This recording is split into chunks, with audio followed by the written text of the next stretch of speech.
அவர்களே, இந்த செவ்வாய் மாலை ஆராதனையில உங்களை பார்க்கும்போது மிகுந்த சந்தோஷம்.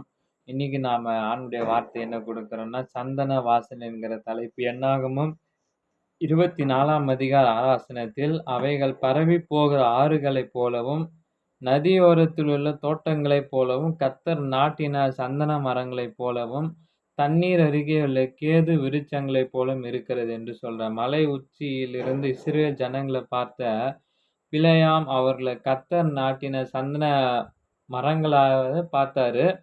ஆண்டவர் ஏற்கனவே தேவனுடைய பிள்ளைகள் ஒலிவ மர கன்றுக்கும் அத்தி மரத்திற்கும் வீட்டோரம் கனி கொடுக்கிற திராட்சை செடிக்கும் ஒப்பிட்டு பேசினாலும் அவங்க என்ன பண்றாங்க, அதோடு நின்று விடவே இல்லை. வாசனையுள்ள சந்தன மரங்களோடு தான் ஒப்பிட்டு பேசுறாரு.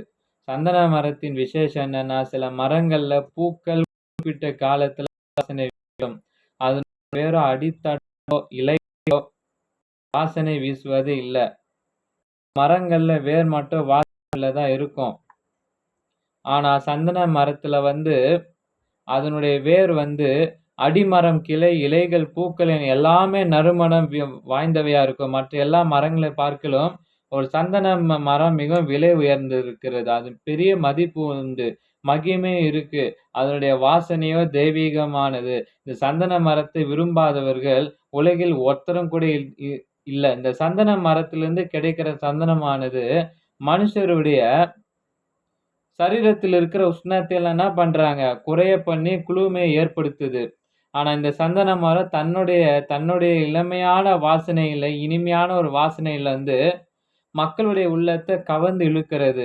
ஆனால் ஒரு சந்தன கட்டியானது உரசப்படுகிற நேரத்தில் எப்படி வாசனை பரிமளிக்கிறதோ, அதே போலவே கிறிஸ்துவுக்காக நாம் உபத்திரவங்கள் எல்லாத்தையும், பாடுகைகளையும் சகிக்கும் போது, பிரச்சனைகளினால் உரசப்படுகிற நேரத்துல தெய்வீகத்தின் வாசனை நம்மேல் பரிமளக்க ஆரம்பிக்கிறது. ஆகவே தான் இப்ப பைபிள் நம்மள சந்தன மரத்திற்கு ஒப்பிட்டு பேசுறாரு.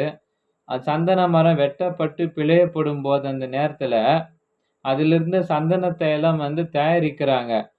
அது இன்னும் அதிக வாசனை பரிமளிக்கிறது.